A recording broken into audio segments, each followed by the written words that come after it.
Good morning बच्चों। तो बेटा कल हमने पार्ट 2 संसाधन के रूप में लोग, उसमें हमने दो बच्चों की कहानी पढ़ी थी।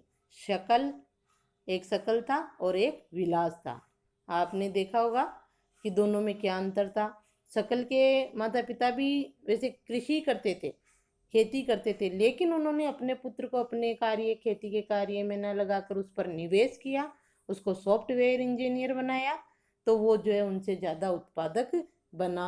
शिक्षा का, स्वास्थ्य का, प्रशिक्षण का सारा ही निवेश किया गया उस पर। ठीक है। और एक विलास था कि उसकी माँ गरीब थी, मछलियाँ पकड़ती थी और उसने उस पर कोई निवेश नहीं किया, उसके शिक्षा पर भी ध्यान नहीं दिया, उसके स्वास्थ्य पर भी ध्यान नहीं दिया। वो गठिया का रोगी था, अपन ने देखा। तो इस प्रकार से हम देखते हैं कि लोग, पाठ का नाम है ना संसाधन के रूप में लोग, तो लोग जो एक अच्छे संसाधन के रूप में कैसे विकसित होते हैं, उसके लिए हमें उनमें क्या करना होता है, निवेश। जैसे आप लोगों में निवेश कर रहे हैं भी आपके माता पिता, तो आप लोग किसकी तरह बनोगे, शकल की तरह। तो ऐसे हम देखते हैं कि हमें एक अच्छी मानव पूंजी या अच्छा मानव संसाधन विकसित करने के लिए उनमें जो है शिक्षा, स्वास्थ्य, कौशल, प्रशिक्षण, ये सब जो है बच्चों को देना होगा। तभी वो जो है अच्छे, अधिक उत्पादक बनेंगे। इसमें देखा ना हमने, जैसे शकल और विलास की कहानी से आप समझ ही गए होंगे। तो शकल ने तो अपने पिता से अधिक उन्नति की और विलास जो है वैसा का वैसा रहा, अपनी माँ की तरह ही मछलियाँ पकड़ता रहा। अश्रमिक श्रमिक, कम श्रमिक का वेतन, वेतन का श्रमिक रहा। तो अब देखो यहाँ से, मानव संसाधन में शिक्षा और चिकित्सा सेवा के द्वारा निवेश से भविष्य में उच्च प्रतिफल प्राप्त हो सकते हैं। जैसे इन विलास और शकल में से किसको हुआ उच्च प्रतिफल प्राप्त? शकल को। लोगों में ये निवेश भूमि और पूंजी में निवेश की ही तरह है। जैसे भूमि और पूंजी में निवेश करके भी हम जो है अधिक उत्पादकता बढ़ाते हैं। जैसे हमने पालमपुर की कहानी में पढ़ा कि भूमि में पहले परंपरागत तरीके से भूमि करते थे तो किसानों को किसी चीज़ की जरूरत नहीं थी, बीज, खाद सब अपने घर में ही मिल जाते थे, उनको अधिक निवेश नहीं करना पड़ता था। तो उसका परिणाम क्या था कि उत्पादन भी उनके कम होता था। और बाद में भूमि में अजैविक बीज और रासायनिक उर्वरक, नई नई तकनीकियों का, इनका प्रयोग किया, मशीनों का प्रयोग किया, निवेश किया, तो उत्पादन में भी वृद्धि हुई। उसी भूमि के टुकड़े में उत्पादन अधिक होने लग गया, देखा ना हमने। तो इसी की तरह से अगर जिस मानव में हम जो है जितना अधिक निवेश करेंगे शिक्षा, स्वास्थ्य, कौशल, प्रशिक्षण का, उतना ही वो अधिक उत्पादक बनेगा भूमि की तरह। ठीक है, आगे देखो। एक बच्चा भी जिसकी शिक्षा और स्वास्थ्य पर निवेश किया गया भविष्य में उच्च आय और समाज को वृहद योगदान के रूप में अधिक प्रतिफल दे सकता है। देख, दोनों शकल और विलास में देखा आपने, कौन समाज को अधिक प्रतिफल दे रहा है? शकल। ये देखा जाता है कि शिक्षित माँ बाप अपने बच्चों को शिक्षा पर अधिक निवेश करते हैं। ऐसा इसलिए होता है क्योंकि उन्होंने स्वयं भी शिक्षा के महत्व को अनुभव किया होता है। वे उचित पोषण और स्वच्छता के प्रति भी सचेत होते हैं। इसी प्रकार वे अपने बच्चों की स्कूली शिक्षा और अच्छे स्वास्थ्य की आवश्यकताओं का भी ध्यान रखते हैं। कौन? शिक्षित माता पिता। इस तरह इस मामले में एक अच्छा चक्र बन जाता है। क्या बन जाता है? अच्छा चक्र। माता पिता शिक्षित है तो वो अपने बच्चों को भी शिक्षित करेंगे और अच्छे वो उनके बच्चों को करेंगे। इस तरह जो एक शिक्षित समाज का निर्माण होता है, अच्छा चक्र बन जाता है। इसके विपरीत स्वयं भी अशिक्षित और अस्वच्छता तथा सुविधा वंचित स्थिति में रहने वाले माँ बाप एक दुष्चक्र सर्जित कर लेते हैं और अपने बच्चों को अपनी ही तरह सुविधाओं से वंचित स्थिति में रखते हैं। जैसे शकल और विलास में आपने देखा होगा, शकल के पिता कृषि करते थे, थोड़े से संपन्न थे तो उन्होंने निवेश किया उसमें, और जो है विलास की माँ ने उस पर कोई निवेश नहीं किया, सुविधाओं से वंचित रह गया वो बच्चा, तो आगे भी नहीं बढ़ पाया। तो आगे नहीं बढ़ पाया तो समाज में उसने कोई योगदान नहीं दिया। जो उसकी माँ कर रही थी वही वो कर रहा है। जबकि शकल, जो उसके माता पिता तो कृषि करते थे लेकिन वो अधिक उत्पादक बन गया समाज के लिए, देश के लिए। आगे देखो। तो ऐसे माँ बाप क्या करते हैं, शिक्षित माँ बाप और थोड़े बहुत संपन्न होते हैं, वो तो क्या करते हैं, एक अच्छे चक्र का निर्माण करते हैं। और जो खुद ही अशिक्षित है, अस्वच्छता में रहते हैं, उनको खुद के पास सुविधा नहीं है, तो वो अपने बच्चों को भी उस दुष्चक्र में ही डाल देते हैं, क्योंकि निवेश करने के लिए उनके पास होता नहीं है। आगे देखो। जापान जैसे देशों में मानव संसाधन पर निवेश किया है। उनके पास कोई प्राकृतिक संसाधन नहीं था। यह विकसित धनी देश है। कौन कौन सा देश? जापान। सबसे अधिक जो है जापान में जो है मानव संसाधन पर निवेश किया जाता है। बच्चों को अच्छी से अच्छी शिक्षा देकर, स्वास्थ्य प्रशिक्षण देकर जो है तैयार किया जाता है। सबसे अच्छी जीवन प्रत्याशा है जापान की, और वो विकसित धनी देश है। क्यों? क्योंकि वहाँ के लोग, आपने सुना होगा, कहते भी है ना कि हमारे यहाँ पर तो सरकारी नौकरी के 8 घंटे हैं तो व्यक्ति कोशिश करेगा कि 7 घंटे में ही निकल जाऊं। लेकिन वहाँ पर क्या है कि 8 घंटे की ड्यूटी है तो प्रत्येक व्यक्ति आधा घंटा ज़्यादा काम करेगा अपने देश के लिए। आधा घंटा तो फिक्स है ही, उसके अलावा चाहे 1 घंटे 2 घंटे देश के प्रति जो है वो ज़्यादा काम करेगा। तो इस तरह वो ऐसा देश तो धनी होगा ही। ये विकसित धनी देश है। वे अपने देश के लिए आवश्यक प्राकृतिक संसाधनों का आयात करते हैं। वहाँ प्राकृतिक संसाधन नहीं है हमारे यहाँ, तो जैसे खूब धूप है, हवा है, ऊर्जा वगैरह बना लेते हैं, पहाड़ियाँ हैं, वन है, सब कुछ है। यहाँ प्रकृति हमें खूब सारे उत्पादन देती है वहाँ, लेकिन वहाँ नहीं है। वो प्राकृतिक संसाधन भी आयात करते हैं, लेकिन फिर भी जो है वो धनी देश है, आयात करते हैं। वे कैसे धनी विकसित बने? कौन? वे कौन? जापान। जापान के लोग बने। उन्होंने लोगों के विशेष रूप से शिक्षा और स्वास्थ्य के क्षेत्र में निवेश किया। कैसे बने? उन्होंने जो निवेश किया वो विशेष रूप से लोगों के शिक्षा और स्वास्थ्य पर किया। लोगों को अच्छी शिक्षा दी और अच्छा स्वास्थ्य दिया। उन लोगों ने भूमि और पूंजी जैसे अन्य संसाधनों का कुशल उपयोग किया। भूमि प्राकृतिक संसाधन है, जो भी वहाँ पर उनके पास बहुत कम है। वहाँ तो आपने देखा था ना, दूसरे विश्व युद्ध में हिरोशिमा नागासाकी पर बम डाल दिए गए थे, इसलिए वहाँ पर्यावरण भी नहीं है इतना अच्छा जैसा हमारे यहाँ है, और भूमि भी कम है कृषि योग्य। लेकिन अपने निवेश से और अपने ज्ञान से उसी भूमि और पूंजी से ही वो अधिक उत्पादन ले लेते हैं। जैसे भूमि और पूंजी जैसे अन्य संसाधनों का कुशल उपयोग किया है। इन लोगों ने जो कुशलता और प्रौद्योगिकी विकसित की, उसी से ये देश धनी और विकसित बने। देखो प्रश्न यहाँ पर है कि वहाँ पर प्राकृतिक चीजें, संसाधन इतने नहीं होते हुए भी जापान धनी और विकसित देश कैसे बना? उसका उत्तर भी यही है, यहाँ पर ही है कि उन्होंने विशेष रूप से लोगों के स्वास्थ्य और शिक्षा पर निवेश किया, और उन लोगों ने शिक्षा और अपने ज्ञान से जो है भूमि और पूंजी का जो उनके पास सीमित संसाधन था उसका ही कुशलता से उपयोग किया, और इन लोगों ने जो है कुशलता और प्रौद्योगिकी से जो है अपने देश का विकास किया। ठीक है, इसलिए वे क्या बने? धनी बने। थोड़ा ध्यान रखना यहाँ, आप भी स्टार बना लो कि जापान एक धनी देश कैसे बना, उसका उत्तर है ये पूरा। आगे देखो, अब आप क्या आएगा? पुरुष और महिलाओं के आर्थिक। यहाँ तक हमने मानव संसाधन पढ़ा है। ठीक है, तो हमारे भारत से अधिक कुशल मानव संसाधन किस देश का है? जापान का है। और क्यों है? क्योंकि उन्होंने अपने लोगों में जो है शिक्षा और स्वास्थ्य पर अधिक निवेश किया, और उनको अच्छी नई तकनीकी और प्रौद्योगिकी कौशल देकर उनको जो है विकसित किया। इसलिए उन्होंने अपने देश को विकसित और धनी बनाया। अब देखो, पुरुष और महिलाओं के आर्थिक क्रियाकलाप।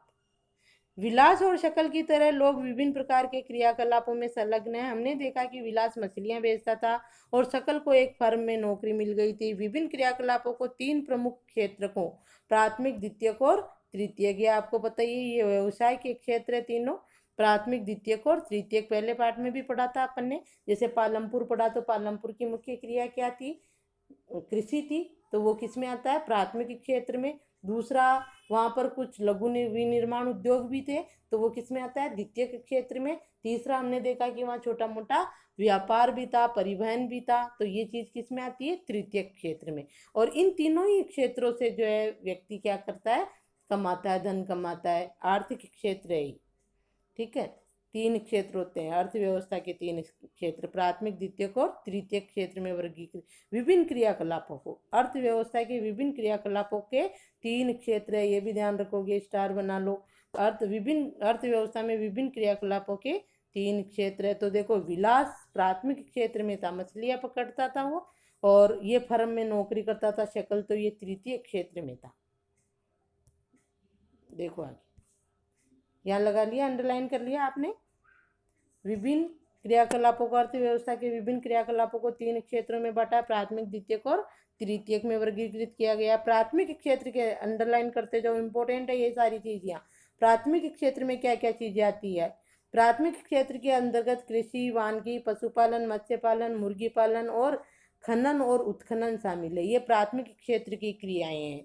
आज का HW भी लिख लो आप इसको, कि अर्थव्यवस्था में विभिन्न क्रियाकलापों को कितने क्षेत्रों में बांटा गया है, समझिए। प्रश्न सुन लिया।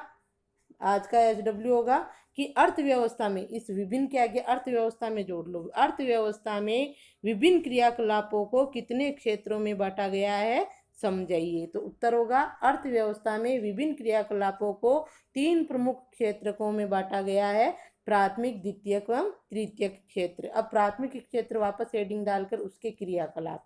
प्राथमिक क्षेत्र में क्या क्या चीजें आती है? कृषि, वानिकी, पशुपालन, वानिकी यानी वनों से जो उपज मिलती है हमें, लकड़ी, जड़ी बूटियां, उनको भी बनाते हैं ना वो।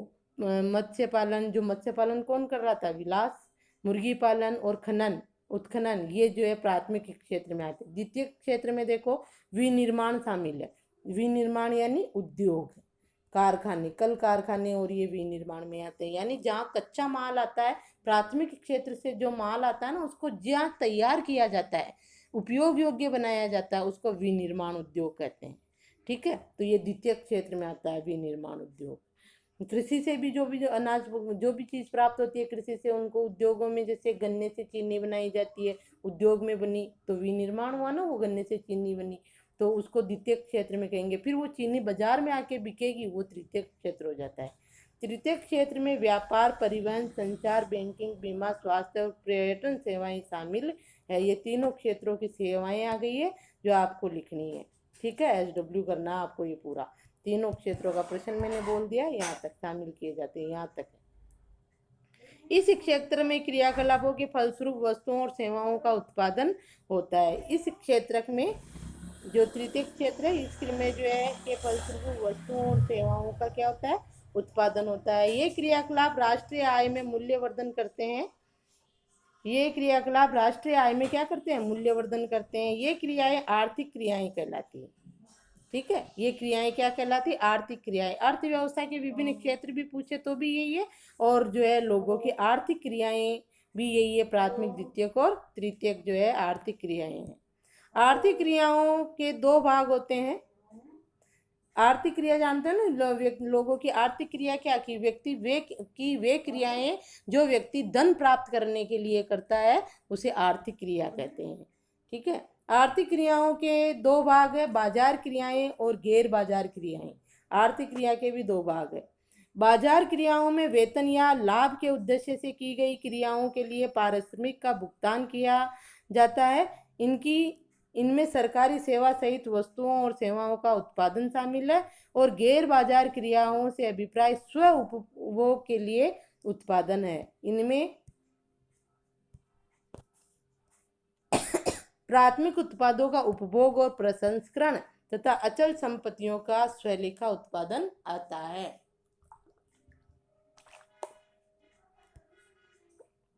तो यहाँ तक करोगे आप, इसको भी करोगे। आर्थिक क्रियाएं, आर्थिक क्रियाएं किसे कहते हैं? कि व्यक्ति धन प्राप्त करने के लिए जो क्रियाएं करता है उसे आर्थिक क्रियाएं कहते हैं। आर्थिक क्रियाओं के 2 भाग है, बाजारी क्रियाएं और गैर बाजारी क्रियाएं, है ना। बाजारी क्रियाओं में ये भी HW में कर लेना आप। ठीक है, HW में आर्थिक क्रियाओं का। बाजारी क्रियाओं में वेतन या लाभ के उद्देश्य से की गई क्रियाओं या के लिए पारिश्रमिक का भुगतान किया जाता है। यानी बाजार में हम जो भी वस्तु हमने खरीदी है, या जो भी काम हमने किया, जो भी सेवा दी है या वस्तु खरीदी है, उसके लिए जो हम भुगतान करेंगे, जो पैसा देंगे, वो क्या है? बाजारी क्रिया है। इनमें सरकारी सेवा सहित वस्तु और सेवाओं का उत्पादन शामिल है। किसमें? बाजारी क्रिया में। और गैर बाजारी क्रियाओं से अभिप्राय स्व उपभोग के लिए उत्पादन करना है। जैसे गैर बाजारी क्रिया, एक किसान अपने खेत से उत्पादन कर रहा है और उसको जो है खाने के उपयोग में ले रहा है, तो वो गैर बाजारी क्रिया। और वही किसान खेत में उत्पादन करके उसको बाजार में बेच के पैसा प्राप्त करता है, तो वो गैर बाजारी क्रिया हो जाती है। ठीक है, तो गैर बाजारी और बाजारी 2 प्रकार की आर्थिक क्रियाएं। इनमें स्व उपभोग के लिए, आप समझ में आ गया ना, आपके किसान ने बाजार में नहीं बेचा, अपना उपभोग किया है, तो वो गैर बाजारी क्रिया। इनमें प्राथमिक उत्पादों का उपभोग, प्राथमिक उत्पाद जैसे कृषि से उत्पादन हुआ उसको स्व उपभोग के लिए रख रहा तो वो गैर बाजारी क्रिया है, और अगर बाजार में बेचकर पैसा प्राप्त कर रहा है तो वो बाजारी। उपभोग और प्रसंस्करण तथा अचल संपत्तियों का स्वलेखा उत्पादन होता है। प्रसंस्करण का मतलब भी यही होता है कि जैसे उत्पादन करके उसको परिष्कृत किया गया, अलग अलग चीजें बनाई गई, जैसे गेहूं उत्पादित हुए तो उसका आटा बनाया, बिस्किट बनाए, क्या क्या, उसको प्रसंस्करण कहते हैं। तथा अचल संपत्तियों का स्वलेखा उत्पादन आता है। अचल, चल अचल, जैसे भूमि है वो अचल संपत्ति है, ठीक है, तो ये गैर बाजारी क्रिया है, ठीक है। ये क्रियाकलाप आप पढ़ोगे, क्रियाकलाप करना। अपने निवास क्षेत्र के निकट स्थित किसी गांव अथवा कॉलोनी में जाएं और उस गांव अथवा कॉलोनी के लोगों द्वारा किए जाने वाले विभिन्न क्रियाकलापों को देखें। आप देखो कि कौन से लोग कौन से क्रियाकलाप में जुड़े हैं, प्राथमिक क्षेत्र में कितने हैं, तो कौन कौन है, द्वितीयक में कौन है, तृतीयक में कौन कौन लोग हैं, इस तरह से। बाजारी क्रिया कौन कर रहे हैं, गैर बाजारी क्रिया क्या है, ये सब। अगर ये संभव नहीं है तो अपने पड़ोसियों से पूछे कि उनका व्यवसाय क्या है, उनके काम को अपने आप तीन क्षेत्र को, तीन क्षेत्र यानी पड़ोसियों से पूछो और उसको तीन क्षेत्रों में बांटो, प्राथमिक द्वितीयक तृतीयक। तो बताओ, कोई कहता है आपको कि मैं जो है मत्स्य मुर्गी पालन कर रहा हूँ या पशुपालन कर रहा हूँ, तो वो कौन से क्षेत्र में आएगा, प्राथमिक द्वितीयक या तृतीयक। या कहता है कि मैं कृषि करता हूँ, तो कौन से क्षेत्र में आएगा। और दूसरे पड़ोसी से जाके पूछा और उसने कहा कि मैं एक कारखाने में काम करता हूँ, तो वो कौन से क्षेत्र में आएगा। तीसरा कहता है कि मैं बैंक में हूँ, या मैं एक अध्यापक हूँ, या मैं गाड़ी चलाता हूँ, तो ये कौन से क्षेत्र में आएगा। इस तरह आपको लोगों से बात करके क्रियाकलापों को अलग अलग क्षेत्रों में बांटना है, प्राथमिक द्वितीयक तृतीयक, जो आपने ऊपर समझा है, ठीक है। बताइए कि ये क्रियाकलाप आर्थिक क्रियाएं हैं गैर आर्थिक। फिर आपको आर्थिक और गैर आर्थिक देखना है। किसान से पूछना है, पशुपालन किया किसी से ने, तो उससे पूछना है कि पशु तो पालन करके जो तुम बाजार इसका दूध ये क्या नाम, खाद वगैरह ये सब अपने ही उपयोग में लेते हो या बाजार में बेचते हो। अगर अपने ही उपयोग में लेते हैं तो गैर आर्थिक क्रिया है, और बाजार में बेच के पैसा प्राप्त करते हैं तो वह आर्थिक क्रिया है, ठीक है। इस तरह से एक तो व्यक्ति मछलियां निकाल कर खुद ही खाता है तो वो गैर आर्थिक क्रिया, एक जो विलास मछलियां निकाल कर बेचता है बाजार में तो वो आर्थिक क्रिया। इस तरह आप तीन, पहले तो क्षेत्रक देखोगे, प्राथमिक द्वितीयक तृतीयक, फिर आर्थिक और गैर आर्थिक देखोगे। देखो, विलास गांव में के बाजार में मछली बेचता है तो कौन सी क्रिया है, आर्थिक। विलास अपने परिवार के लिए खाना पकाता है, ये क्रिया तो है लेकिन कैसी है, गैर आर्थिक क्रिया है, उससे उसको कोई पैसा नहीं मिलता। सकल एक प्राइवेट फर्म में काम करता है तो ये आर्थिक क्रिया है। असकल अपने छोटे भाई बहन की देखभाल करता है तो ये गैर आर्थिक क्रिया है, ठीक है। यानी आर्थिक क्रिया क्या है, जो मनुष्य धन कमाने के उद्देश्य से करता है वो आर्थिक क्रिया कहलाती है, और जो क्रियाएं मनुष्य धन कमाने के उद्देश्य से नहीं करता है वो गैर आर्थिक क्रिया कहलाती है। हम मंदिर में जाकर 2 घंटे तक हाथ जोड़ के प्रार्थना करते रहे, भगवान के मंदिर में आरती की, पूजा की, तो वो कौन सी क्रिया है, आर्थिक या गैर आर्थिक। देखो, हमने अपने माता पिता की सेवा की, वो कौन सी क्रिया है, इस तरह से, ठीक है। अब आगे अपन कल देखेंगे, होमवर्क भी दूंगी अब इसका।